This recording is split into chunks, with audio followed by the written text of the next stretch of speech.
Buenas tardes. En el día de hoy mi compañera y yo le venimos a dar una breve explicación o un informe sobre el tema de la corrupción. Indagando con adultos que tienen experiencia política, se encontró distintos resultados a las preguntas propuestas y de las cuales pues nosotros daremos un informe con nuestra opinión personal. Bueno, en la primera pregunta que fue sobre la definición de la corrupción, este tema lo podemos definir como un fenómeno de la degradación de la moral. Podemos decir también que es un abuso del poder o de las influencias en beneficio propio o de un tercero, y que es un fenómeno que se da en forma consciente, es decir, que se comete con plena conciencia. Además, este fenómeno ha estado en vigencia desde siempre, es decir, ha acompañado a la humanidad en todo su desarrollo. En Colombia es un delito que está tipificado y que tiene contempla pues bastantes sanciones drásticas y que es un tema que más que todo se ve en el sector público, en distintos flagelos que traen como consecuencia que no se cumplan a cabalidad pues la mayoría de los programas sociales o en distintos proyectos. Entre estos pues tenemos distintos casos en los que este fenómeno ha sido el protagonista, como por ejemplo el caso de desfalco de Ecopetrol, el caso de desfalco de la alcaldía de Bogotá por los hermanos Moreno Rojas. También está el caso de la alcaldía de Cartagena por varios alcaldes.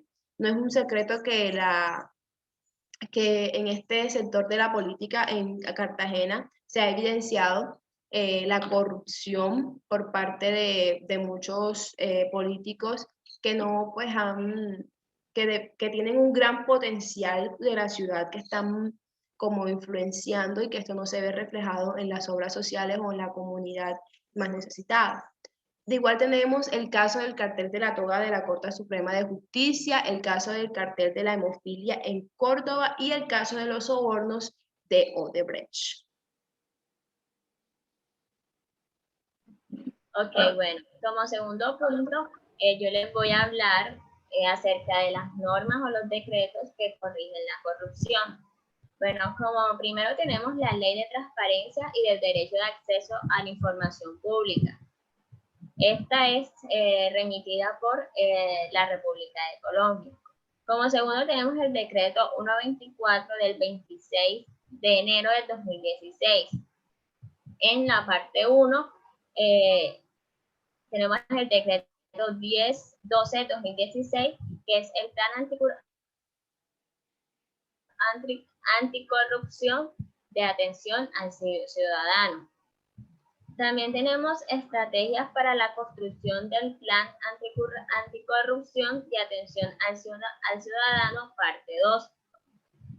Por otro lado, tenemos el decreto 338 del 4 de marzo del 2019, por el cual se modifica el decreto 1083 del 2015, es el único reglamentario del sector de función pública, en lo relacionado con el sistema de control interno, y se crea la red anticorrupción. También tenemos el COMPES 167 del 2013, que es la política pública integral anticorrupción. Tenemos la ley 1474 del 2011, por el cual se dictan las normas orientadas a fortalecer todos estos mecanismos de prevención, investigación y sanción de actos de corrupción y la efectividad del control de la gestión pública, que están emitidas en los artículos 62, 69, 72, 73, 74 y 76 de dicha ley. Por último, tenemos el decreto 4637 del 2011, el cual crea la Secretaría de Transparencia de la Presidencia de la República. Bueno, ahora de la pregunta de cómo percibe, según lo que uno está estudiando, este tema de la corrupción. Bueno, en mi caso, la percepción que tengo pues desde la carrera que estoy estudiando, que es ingeniería civil, es que este fenómeno da como un azote a la comunidad y que es un fenómeno que es muy difícil de erradicar por la mezquindad, por la avaricia, de muchos ciudadanos o de muchas personas que tienen en primer lugar llenarse los bolsillos y después ponen a la comunidad. Entonces, me parece que desde cualquier profesión, pues es un tema que es muy difícil y que sobre todo en la carrera que estoy estudiando ingeniería civil, que por medio de proyectos de obras sociales, es un fenómeno que es muy partícipe y del cual pues fácilmente uno puede participar. Bueno, en la cuarta pregunta tenemos, desde su punto de vista, ¿cómo evitaría la corrupción en el juego político, económico y familiar? Bueno, esta pregunta pues yo se la realicé a mi padre y esto fue lo que respondió. Evitaría la corrupción desde el punto de vista político, primero, no elegir el monopolio de los caciques tradicionales, o sea, cambiar por un momento, bajar por un momento los que siempre han estado en el poder, que como se ha evidenciado en estos últimos tiempos, pues traen a Colombia de mal en peor. Entonces hay que hacer como que un cambio extremo, darle oportunidades a nuevas personas que tomen ese poder y pues así, a ver, cambiarle un poco la cara a nuestro país. Segundo, socializar los proyectos a ejecutar y colocar redurías públicas e interventorías serias, honestas a todas las contrataciones. Desde el punto de vista económico, no alteraría los costos de los contratos por actividades que nunca se van a realizar o no tomaría pues ese presupuesto que nos demanda el gobierno para dichas obras públicas y cogerlas pues, para beneficio propio. Y desde el punto de vista familiar, formar hijos íntegros con temas, con buenas bases morales y éticas para contribuir a una sociedad mejor.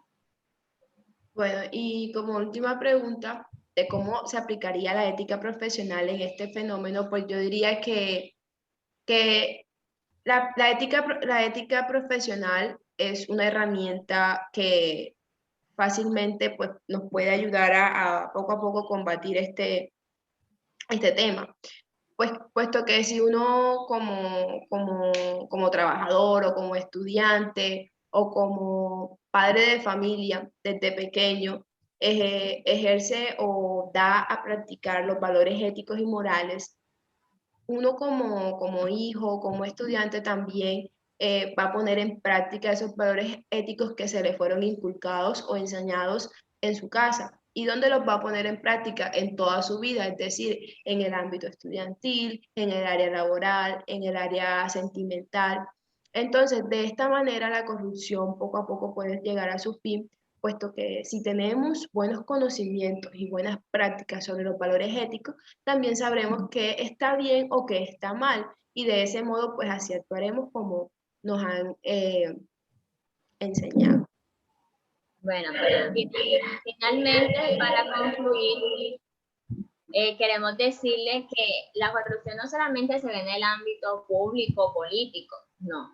La corrupción se ve desde que, por ejemplo, tú compras un producto que entre comillas es pirateado, es decir, que estaba viéndose una serie de impuestos. Desde ese momento que tú dices que no, que eso no le va a afectar a nadie, no le hago daño a nadie comprando X o Y producto, pues tú vas, si tú haces esas acciones repetitivamente o tú y muchas personas más lo hacen, pues van a afectar poco a poco la economía de nuestro país.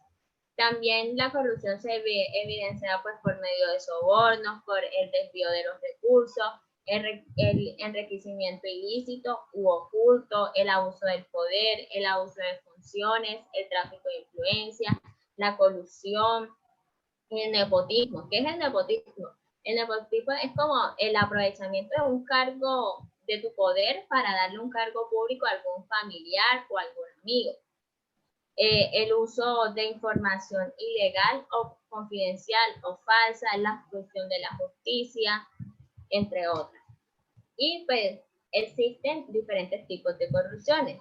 Está a gran escala y a pequeña escala. Todo eso depende de la persona, quien la haga, quien cometa ese acto y de qué tantas personas afecte pues ese acto ilegal.